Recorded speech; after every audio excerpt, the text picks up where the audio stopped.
আসসালামু আলাইকুম রহমতুল্লাহি ওবরাকাতুহু। আমরা জানি ইংরেজিতে ২৬টি লেটার রয়েছে।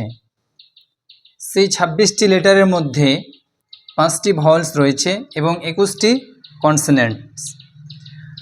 আমরা ইংরেজি পড়তে পারি না, ইংরেজি উচ্চারণ করতে পারি না, ইংরেজিতে কথা বলতে পারি না।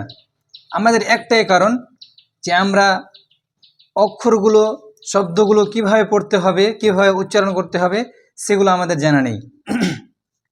সেই ২৬টি লেটারের মধ্যে ২১টি কনসোনেন্ট এবং ৫টি ভাওয়েলস। এই ২১টি কনসোনেন্টের মধ্যে আবার ১৬টি কনসোনেন্ট এমন রয়েছে যেগুলোর উচ্চারণ একটাই হবে, আর ৫টি কনসোনেন্ট এমন আছে যেগুলোর উচ্চারণ সময়ের ক্ষেত্রে আলাদা আলাদা হবে।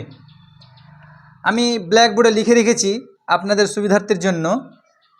দেখুন যে ইংরেজি ভাষায় মোট ২৬টি লেটার আছে, তার মধ্যে ৫টি ভাওয়েলস এবং ২১টি কনসোনেন্টস।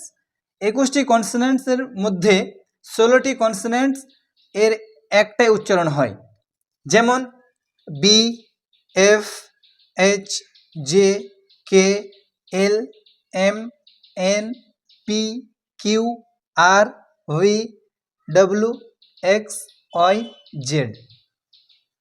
এই ১৬টি কনসোনেন্ট শুধুমাত্র একটাই উচ্চারণ হবে, যেমন বি, বি আছে তো বি উচ্চারণ হবে, এফ আছে তো এফই উচ্চারণ হবে।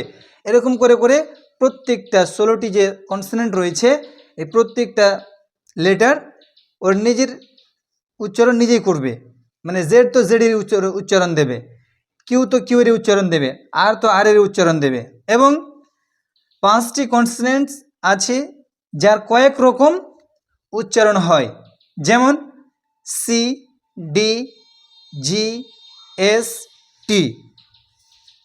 এই যে ৫টি কনসোনেন্ট আছে এগুলোর উচ্চারণ সময়ের ক্ষেত্রে আলাদা আলাদা হয়।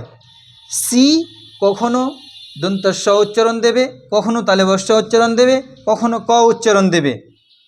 এরকম করে প্রত্যেকটা লেটার, ৫টাই লেটার এরকম করে আলাদা আলাদা উচ্চারণ দেবে। তো আমরা আজকে এটুকু জানলাম যে কনসোনেন্ট যে রয়েছে কনসোনেন্টগুলো কীভাবে উচ্চারণ হবে, ভাওয়েলস রয়েছে সেগুলোরও আলাদা উচ্চারণ আছে। আর আমরা কনসোনেন্টের ব্যাপারে জানলাম যে ১৬টি কনসোনেন্ট ওর নিজের অবস্থায় থাকবে এবং ৫টা কনসোনেন্ট আছে এটি শুধু সময়ের ক্ষেত্রে পরিবর্তন হয়ে থাকবে, কখনো ক, কখনো দন্তস্ব, কখনো তালব্য শ, এরকম করে, কখনো গ। প্রত্যেকটা শব্দ আলাদা আলাদা করে তাদের উচ্চারণ দেবে।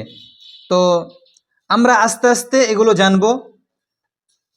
যদি আমরা ইংরেজি পড়তে জানি, পড়তে চাই, আমরা যদি ইংরেজি উচ্চারণ করতে পারি তাহলে আমরা অনেক উপকৃত হব।